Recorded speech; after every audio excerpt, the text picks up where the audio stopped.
Bonjour à tous, c'est Nathan du blog Investir pour réussir. On se retrouve aujourd'hui dans une nouvelle vidéo où je vais vous montrer comment faire un investissement rentable dans la ville de Marseille. Alors tout d'abord, qu'est-ce qu'un investissement rentable pour moi et pour des investisseurs aguerris? C'est déjà un bien sur lequel on emprunte la totalité du projet immobilier. Donc coût d'achat, frais de notaire et coût des travaux. D'accord? Ce qu'on appelle un prêt à 110%. Donc vous mettez 0 € d'apport, c'est l'objectif. Ensuite, ces mensualités, vous allez avoir un crédit à la banque et des mensualités à rembourser tous les mois. Ces mensualités doivent être payées entièrement par le ou les loyers des locataires.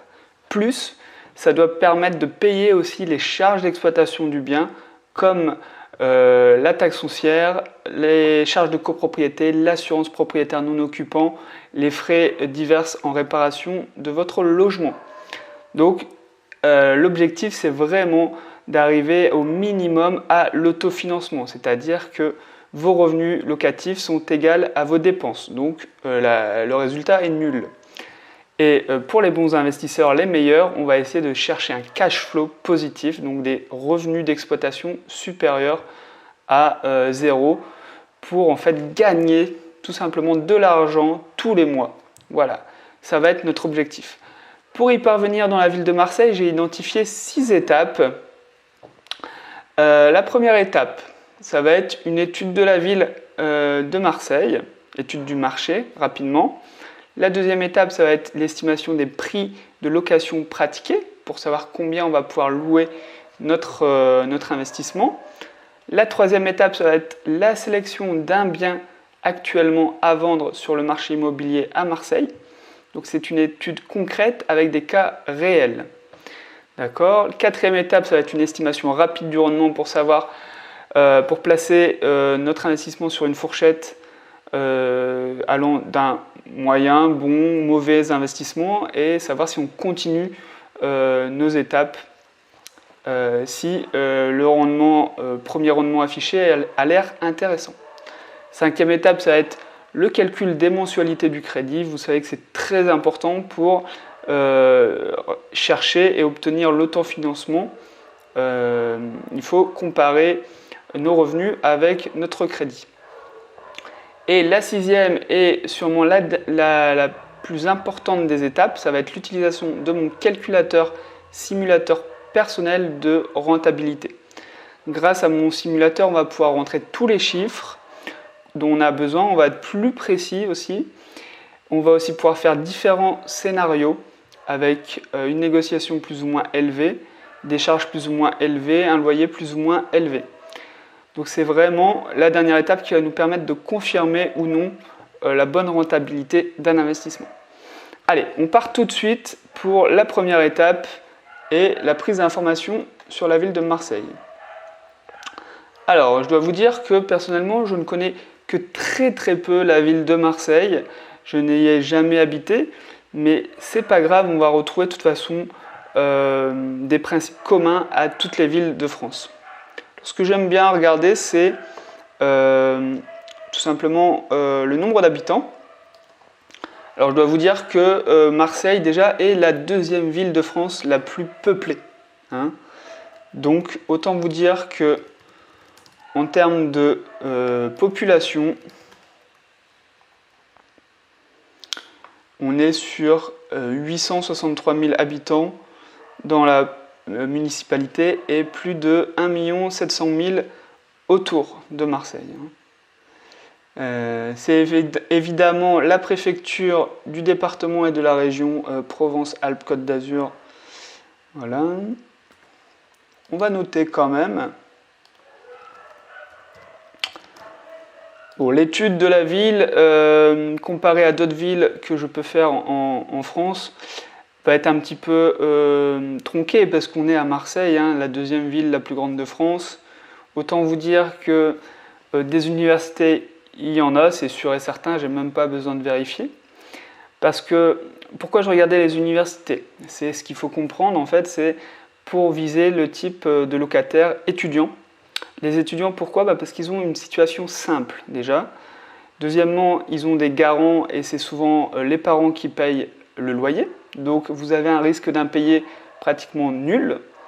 Et grâce à leur situation simple, voilà, ils ne vont pas vous poser de gros problèmes comparé à, par exemple, une famille qui, elle, peut voir sa situation changer rapidement suite à la perte d'un emploi, suite à la naissance d'un 3e, 4e, 5e enfant, etc. etc. Vraiment, ce qu'il faut retenir, c'est que les étudiants ont une situation simple et des loyers presque garantis par les parents.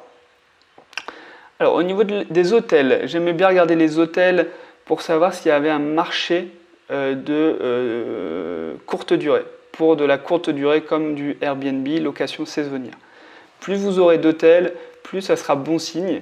Pourquoi ? Parce que ces hôtels ont fait des études, et si les études ont été concluantes et qu'ils se sont installés dans un quartier précis ou dans une ville précise, c'est qu'il y a un marché tout simplement pour de la location courte durée.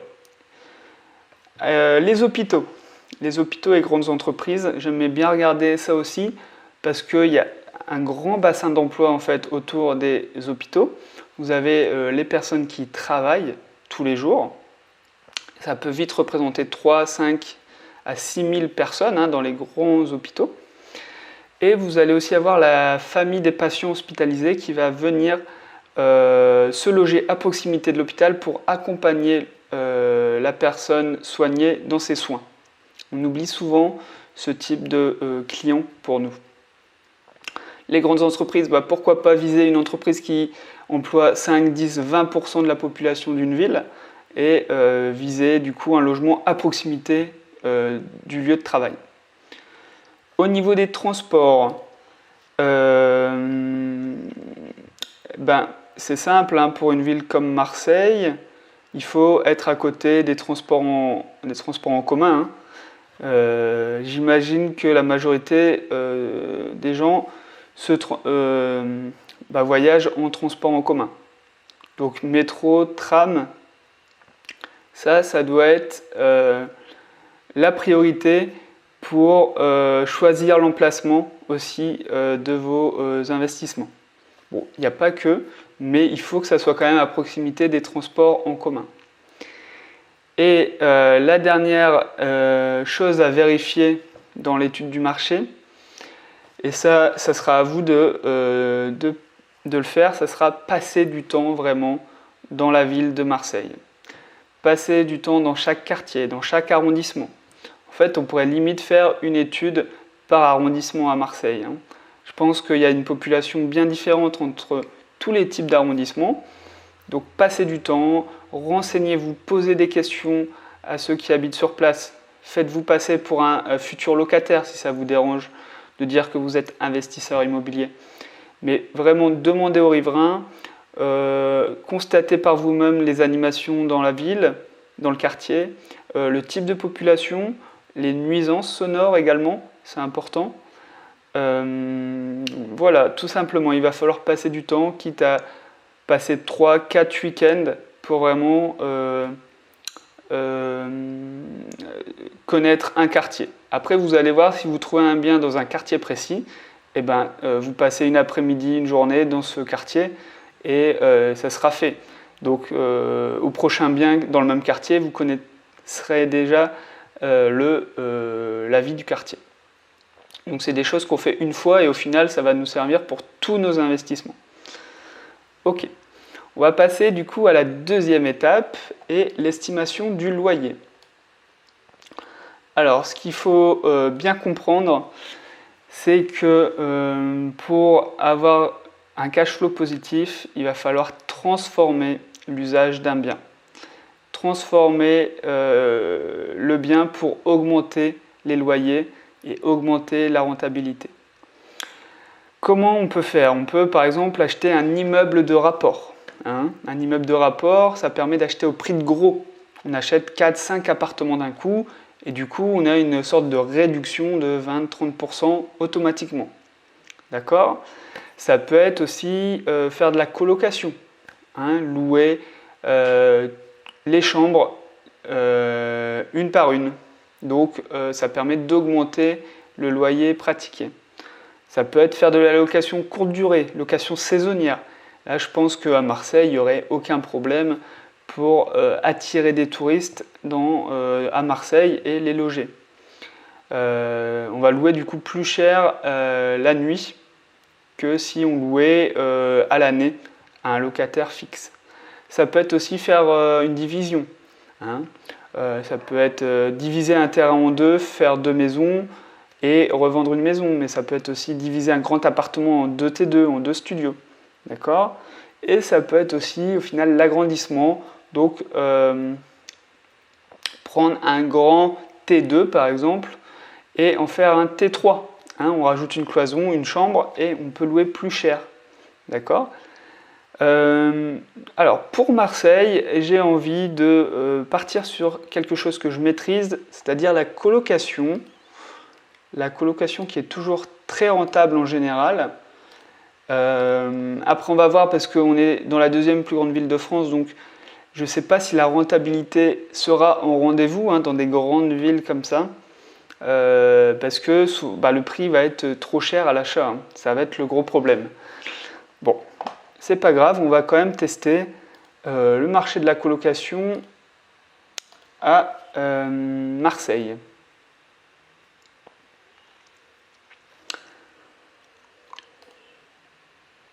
Donc moi j'utilise le site Le Bon Coin parce qu'ils ont un petit critère pour sélectionner toutes les colocations. Ce qui n'est pas Marseille, toute la ville. Catégorie colocation. On voit qu'il y a 300 résultats de colocation, donc il y a un marché. Il vaut mieux qu'il y ait beaucoup d'annonces, beaucoup de concurrents, ça veut dire qu'il y a un marché, tout simplement.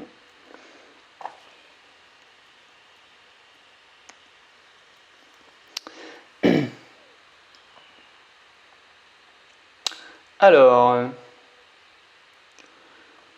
ok, on va donc ouvrir plusieurs colocations pour connaître un petit peu les prix pratiqués.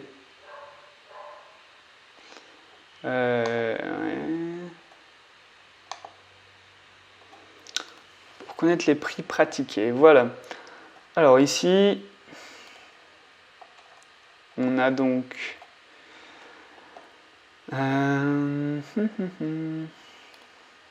Lisez aussi les annonces, vous allez en apprendre beaucoup sur le quartier et la ville. Là, on est à 400 €. Je ne sais pas combien... Ah si, colocation de 3 personnes.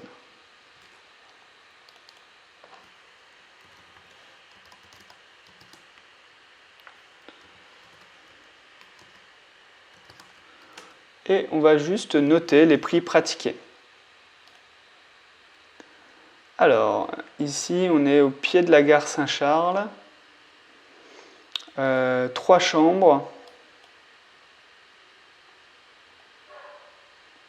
580 € tout compris. Ok. 580 € pour 90 mètres carrés, donc c'est grand, c'est grand. 3 chambres. Ok. Une autre annonce de colocation, encore à Saint-Charles. Ok, 55 mètres carrés.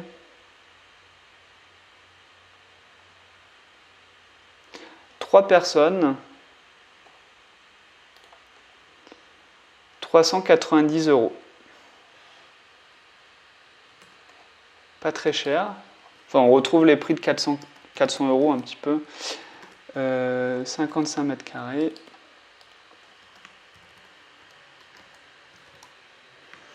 Trois personnes. Alors, ici, colocation de 60 mètres carrés. 3 chambres et 420 €.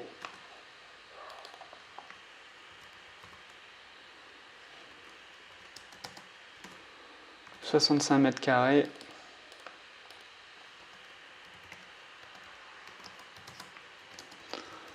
Ok.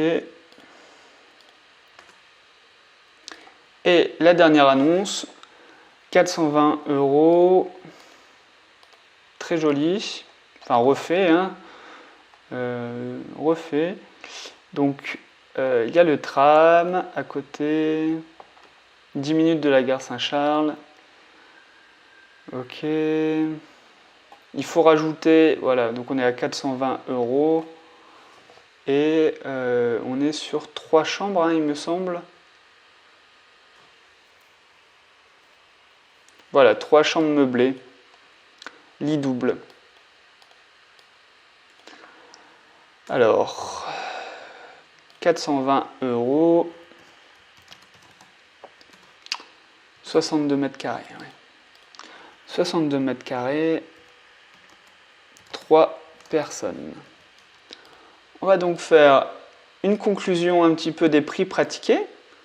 Donc on a des prix allant de 390 € à 580 €. Mais on voit bien que la moyenne est plutôt autour des 420 € prix de location.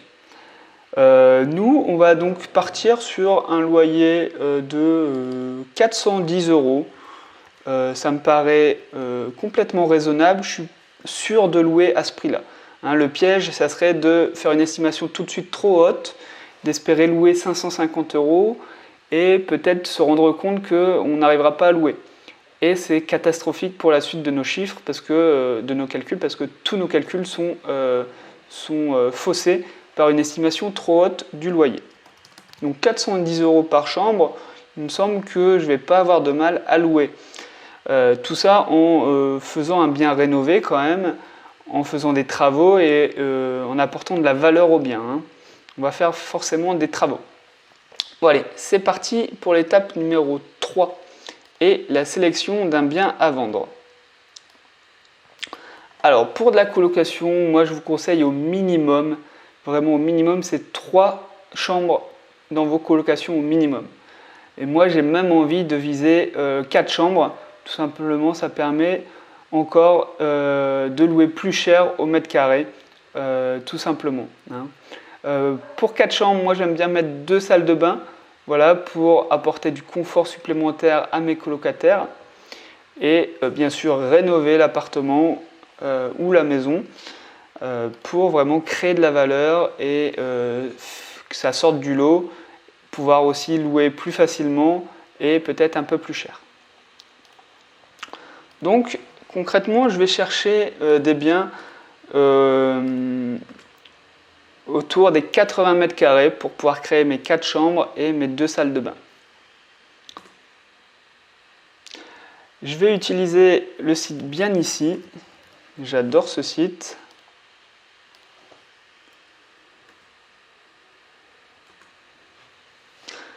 Pourquoi ? Parce qu'on peut voir l'emplacement des biens à vendre. Et ça, c'est très important parce qu'entre les différents arrondissements, vous allez apprendre que certains arrondissements sont tout simplement, j'ai envie de dire, trop chers, ou d'autres arrondissements sont avec une mauvaise réputation, une mauvaise population pour de la location. Donc, savoir l'emplacement des biens, ça vous évite quand même de poser la question à chaque fois que vous allez appeler un agent immobilier pour savoir où se trouve le bien. Donc je vais faire un tri entre 80 mètres carrés et 100 mètres carrés.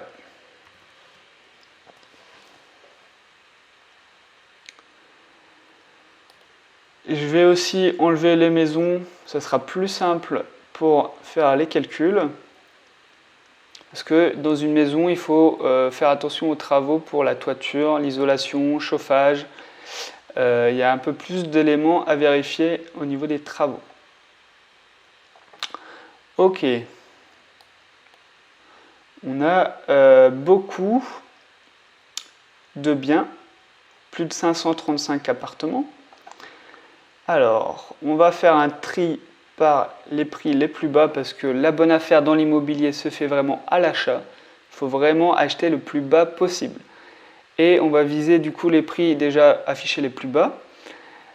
Autant ça peut vous paraître un peu incroyable, mais c'est souvent les prix affichés les plus bas sur lesquels on va pouvoir négocier encore plus. Pourquoi? Parce que ça veut dire que le vendeur est déjà prêt à faire des efforts pour vendre, vu qu'il met son bien en dessous du prix du marché déjà.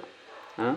Ça signifie vraiment que le vendeur est motivé pour vendre, et ça c'est très important pour négocier. Alors, j'ai un bien 75 000 euros, ça me paraît incroyable.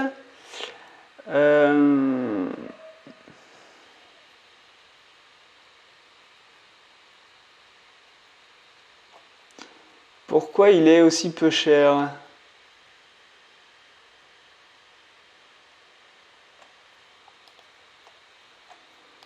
Là, j'ai du mal à comprendre. 75 000 euros. Je me demande s'il n'y a pas une erreur quand même dans le prix. Hein. J'ai pas envie de prendre ce bien-là parce que je pense qu'il y a une erreur avec les prix. Le prix n'est pas réaliste. Hein. Et si je fais une étude avec ce bien-là, c'est sûr que je vais exploser la rentabilité, mais au final, le prix ne correspond pas au marché. Je vais plutôt chercher d'autres biens du coup. Donc ici, on a un bien de 80 mètres carrés, 103 000 euros. On va noter.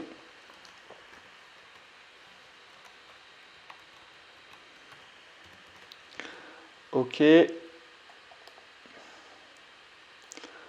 Alors, pour le moment, il est loué, 480 euros, charges comprises. D'accord. Nous, bien sûr, il va falloir que le locataire en place parte. Hein. Ça peut être un élément de négociation aussi, demander à ce que le locataire parte. Alors, on a un autre appartement, 141 000 euros, c'est un viager par contre, donc ça ne nous intéresse pas. Viager, on ne va pas pouvoir demander à ce que la personne s'en aille, hein, vu que c'est le principe du viager, c'est qu'elle occupe quand même l'appartement. Ici, 156 000 euros, 83 mètres carrés. On va noter.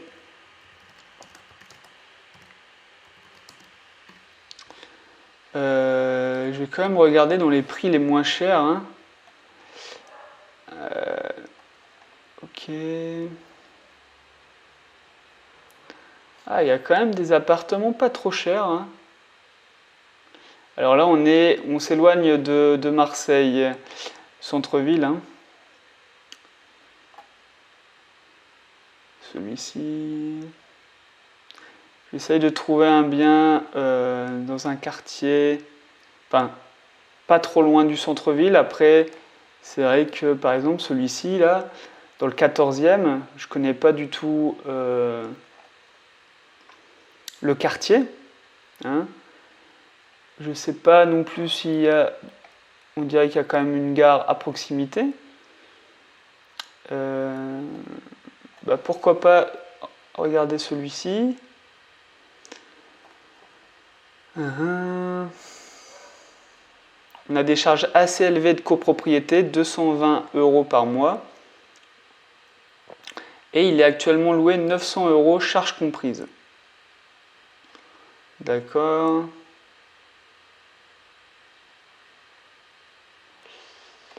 Je vais noter 85 000 euros. Alors, le problème, c'est qu'il y a beaucoup de charges de copropriété, mais du coup, ça impacte quand même grandement la rentabilité. Après, à voir ce qu'il y a dans les charges de copropriété. Hein. C'est important de savoir ce qu'il y a à l'intérieur. Après, c'est pas trop mal. Hein. Le prix est vraiment beaucoup moins cher que tout ce qu'on a pu voir.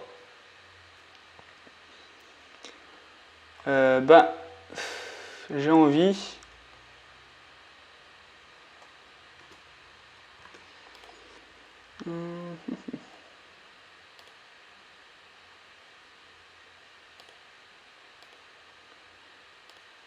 Regardez, la cuisine est vraiment sympa.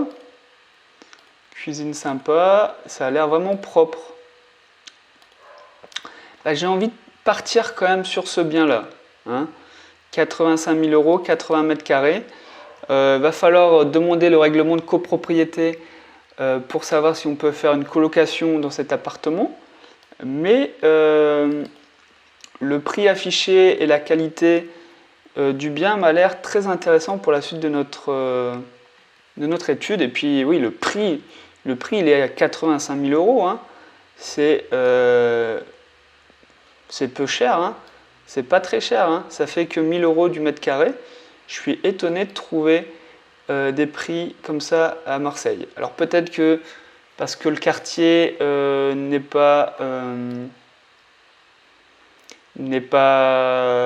donne pas envie. Peut-être que le quartier n'est pas sexy, mais peut-être qu'on peut très bien y vivre sans avoir besoin d'être dans le quartier le plus chic de Marseille. Hein.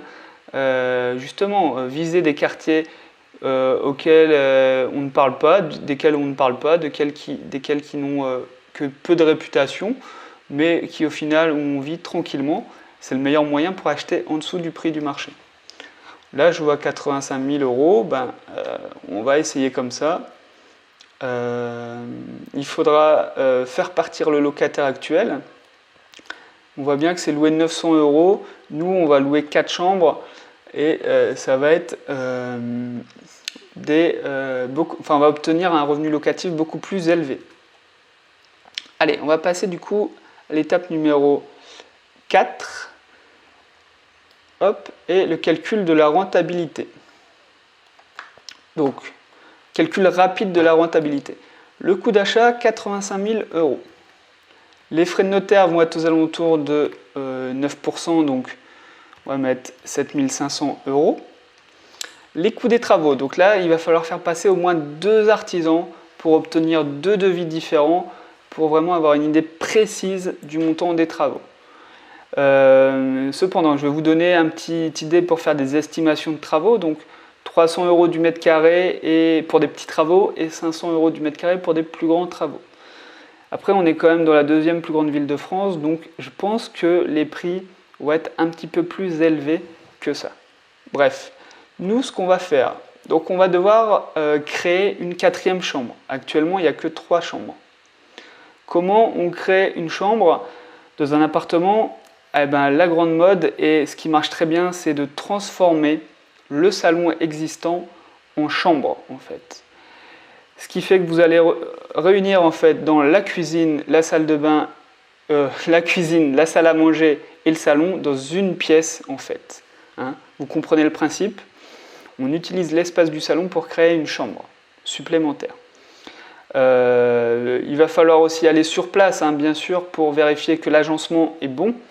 Certains appartements ne permettront pas la transformation en colocation. Il va falloir vraiment aller sur place pour voir si c'est possible physiquement de faire ce genre de travaux. Pareil pour la salle de bain supplémentaire. Hein. Il va falloir trouver l'espace pour la caser tout simplement. Donc, si on part sur une nouvelle salle de bain, il faut compter environ 5 000 euros. La cuisine, par contre, moi je vais la laisser, hein, elle est superbe. C'est vraiment exactement le type de cuisine qu'il faut pour attirer les gens. Hein. On voit tout de suite sur la photo, ça donne envie. La salle de bain existante. Est-ce qu'on a des photos de la salle de bain existante? J'ai pas de photos. Donc dans le doute, je vais prévoir de la refaire aussi, donc 5 000 euros. Plus 5 000 euros pour créer la 4e chambre et je pense encore 10 000 euros pour rénover l'ensemble de l'appartement. Bien sûr, c'est des hypothèses, mais voilà, pour 25 000 euros, du coup, ça nous donne des travaux estimés à 25 000 euros. Ça m'a l'air correct comme prix. Je pense pas qu'on aura des travaux en dessous de 25 000 euros, hein, le coût des travaux. Si vous faites faire par des artisans, hein, bien sûr. Alors, ce qui nous donnerait au total un prix total de 117,5 000 euros. 117 000, voilà.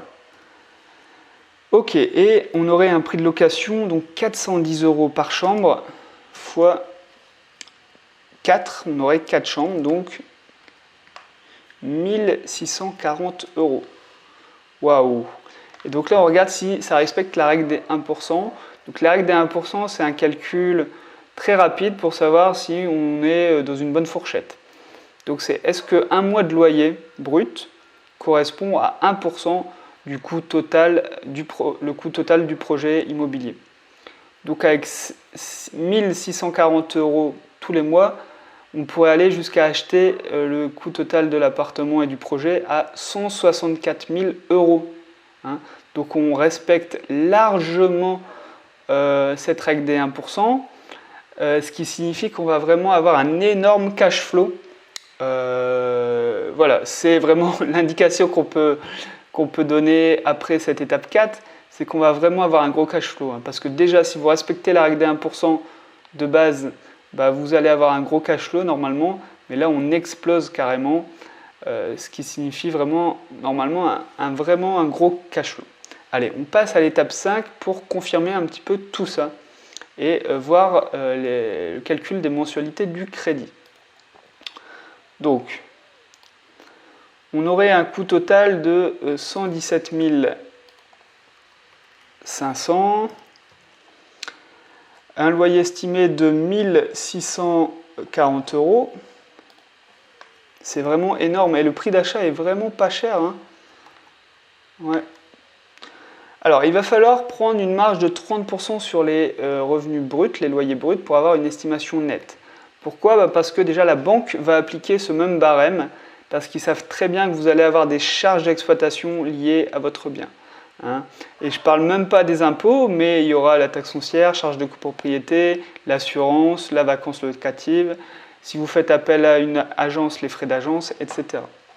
Donc on va aussi enlever 30%. Donc on va enlever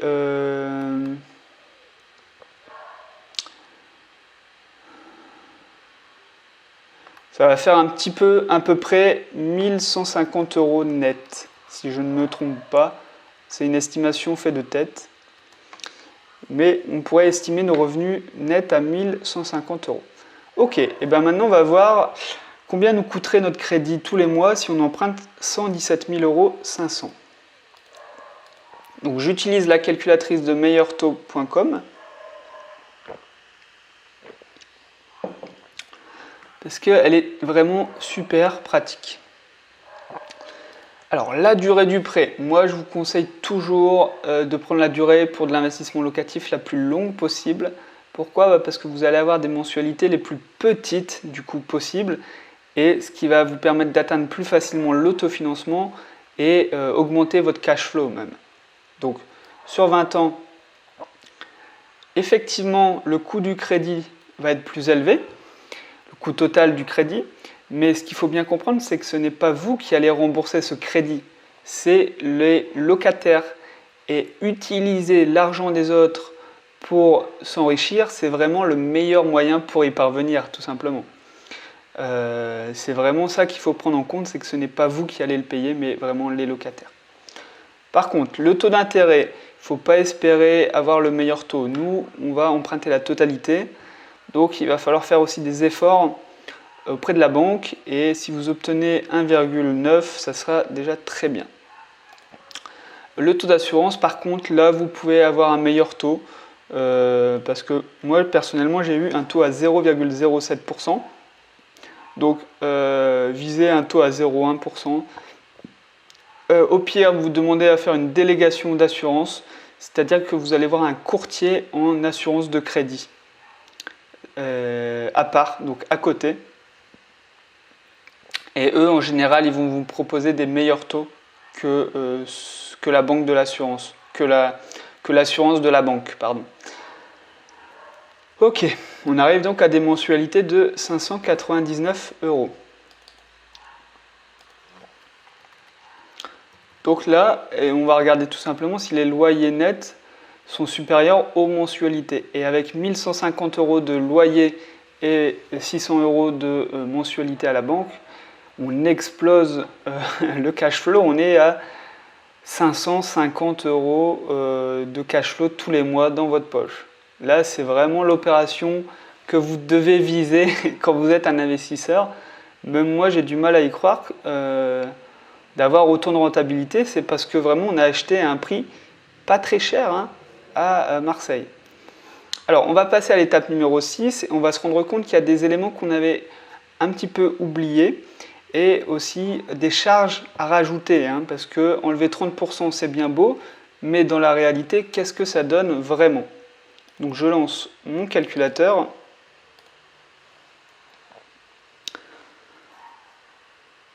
Je vais reprendre aussi les chiffres de l'appartement, donc 80 mètres carrés, 85 000 euros.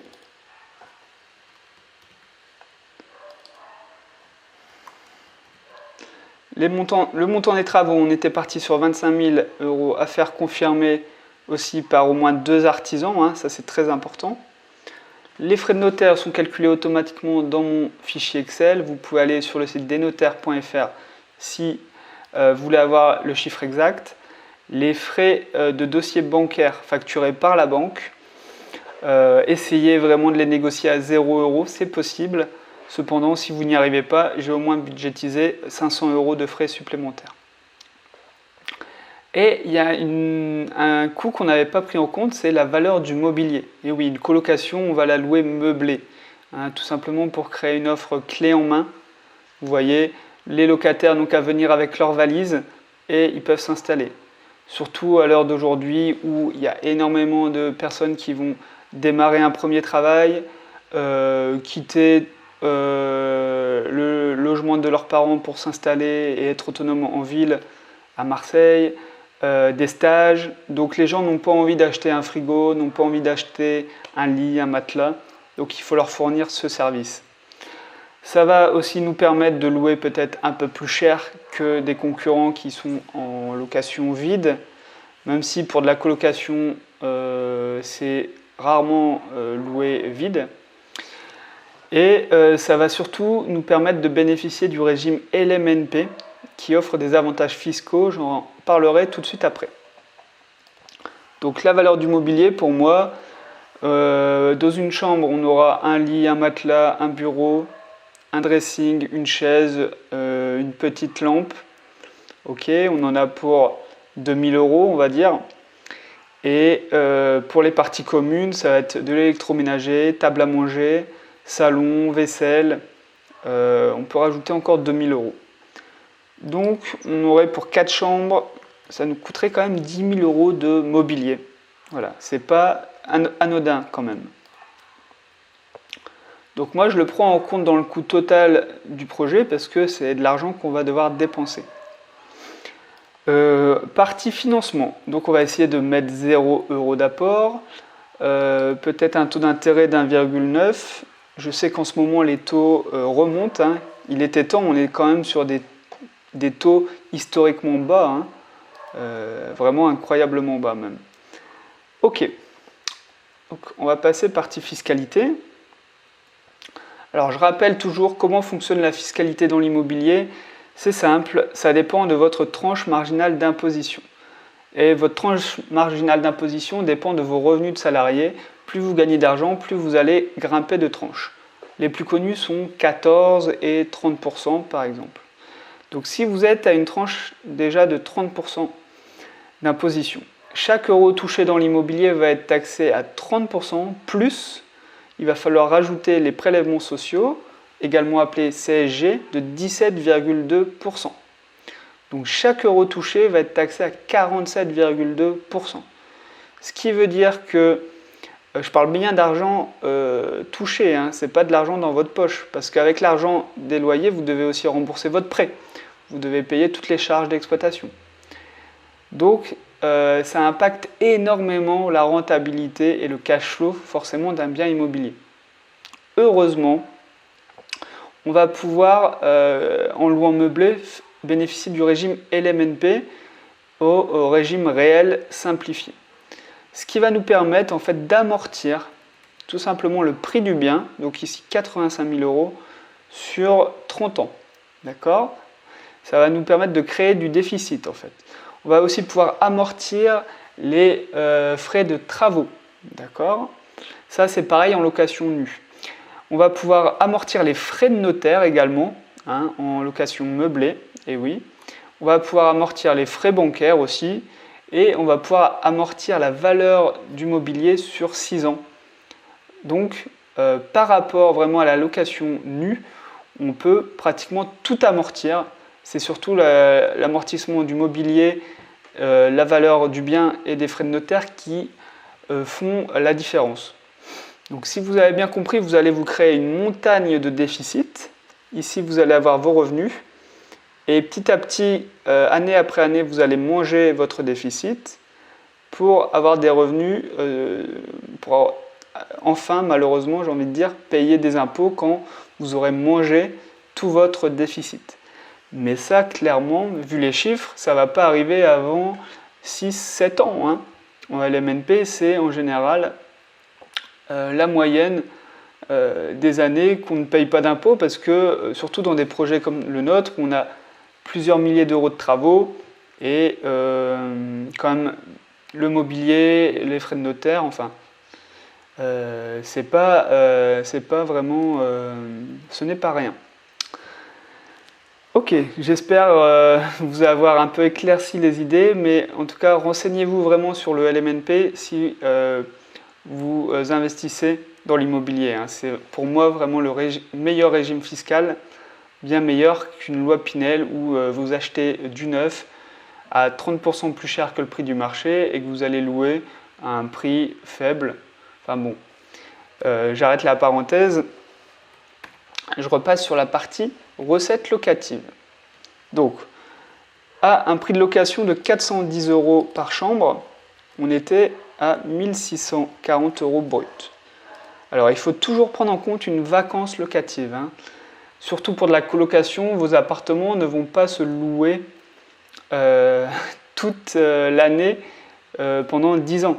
Hein. Vous allez avoir des changements de locataires. Donc moi, je prends en compte 1 mois de vacances locatives par an. Donc c'est comme si pendant 1 mois, vos 4 chambres sont vides, tout simplement. Et ça correspond à 8% dans mon fichier Excel.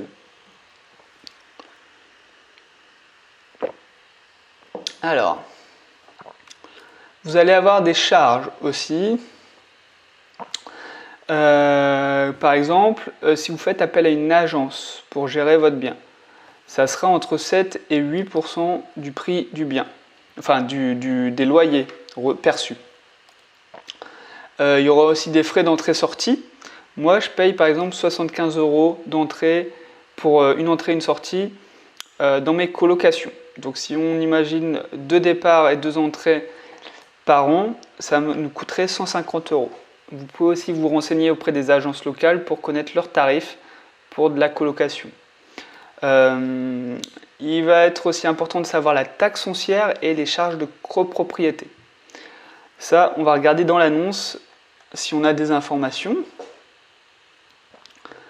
Donc, on parle bien de charges de copropriété à 220 € par mois avec l'eau chaude, l'eau froide, le chauffage au sol, l'ascenseur, l'entretien des espaces communs, des espaces verts, portail automatisé également. Alors 220 € par mois, ça nous donne 2640 € à l'année. C'est très élevé, mais ce qui est intéressant, c'est qu'on a quand même l'eau chaude, l'eau froide et le chauffage au sol qui est compris dans nos charges. Ce qui veut dire qu'on n'aura pas besoin de prendre le compteur à notre nom et de louer ensuite à des colocataires qui, eux, vont consommer énormément. Ils vont être 4 quand même dans le logement.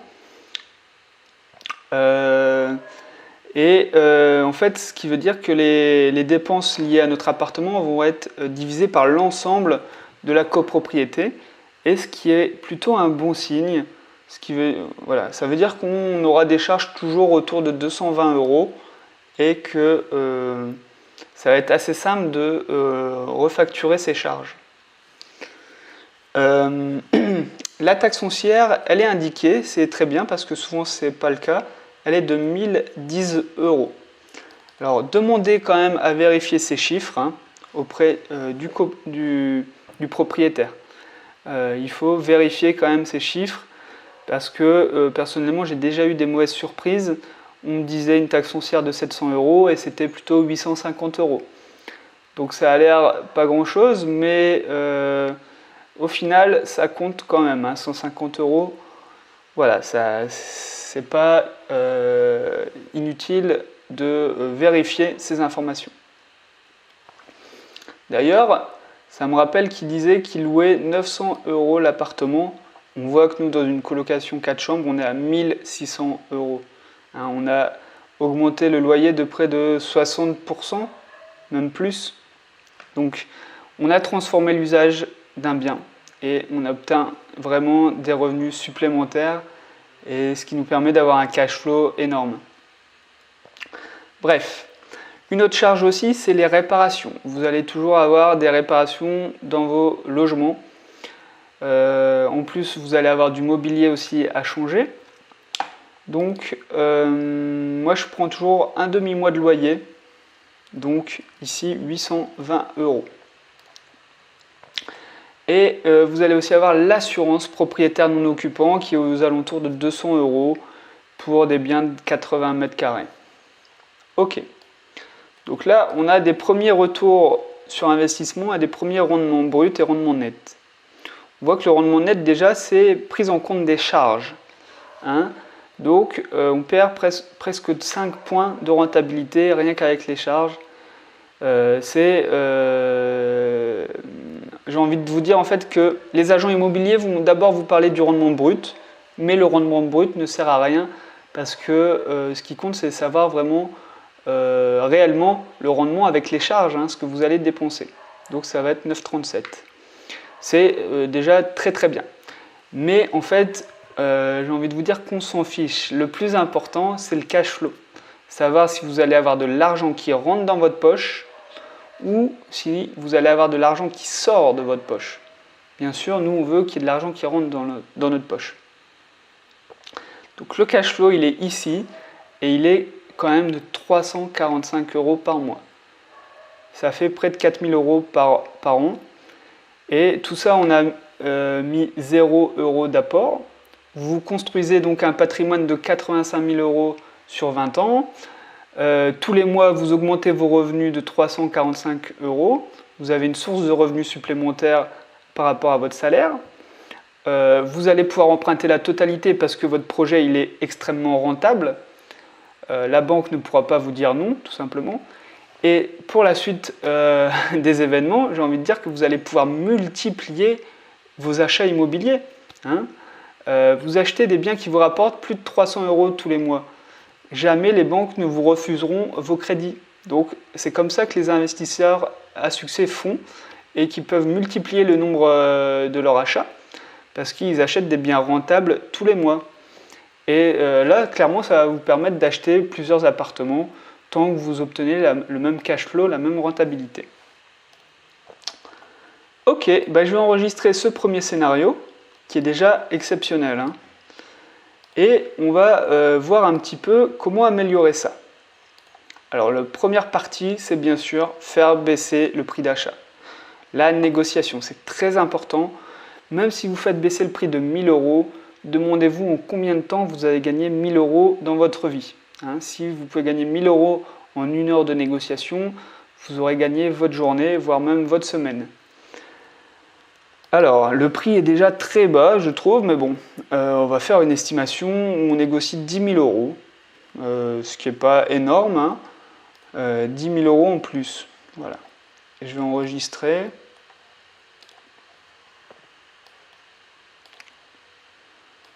Ok. Alors, on pourrait aussi estimer des travaux peut-être un peu inférieurs si vous êtes bricoleur et que vous voulez faire une partie des travaux vous-même par exemple. Mais le problème c'est que vous n'allez pas pouvoir le déclarer en déficit. Hein. Si vous faites des travaux vous-même, vous pourrez déclarer que le prix des matériaux et de vos outils par exemple. Vous n'allez pas pouvoir facturer votre main-d'œuvre et amortir cette main-d'œuvre. Ok. Pour la partie financement, c'est vrai que la partie financement est très importante aussi. Donc vous avez les taux d'intérêt et le taux de l'assurance du crédit qui sont importants, mais c'est surtout la durée de l'emprunt. Plus ça sera sur une durée longue, plus vous augmenterez votre cash flow. Et je vais juste mettre un exemple sur 22 ans.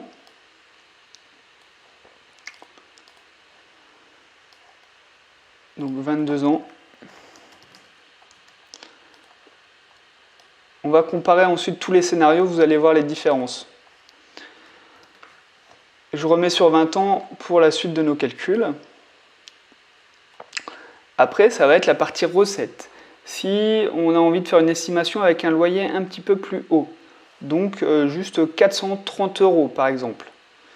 430 € au lieu de 410 €, ça nous fait 20 € x 4, 80, donc 1720 € de revenus locatifs bruts. On va faire une estimation loyer à 430 €. Ok, ça pourrait être notre estimation loyer haute.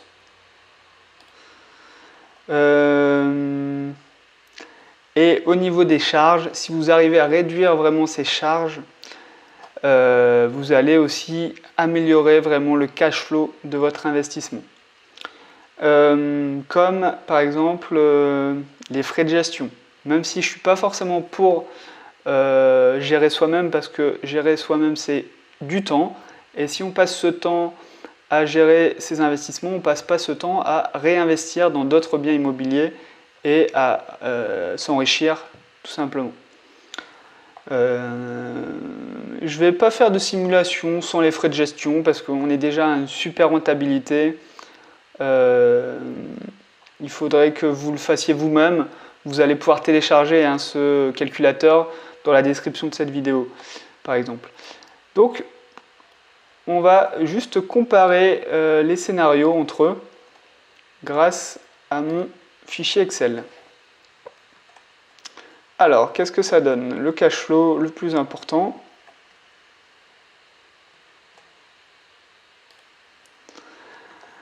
Le scénario de base, donc 345 € par mois de cash flow. Si on négocie 10 000 €, on est à 400 € par mois. On a gagné plus de 50 € de cash flow, tout simplement.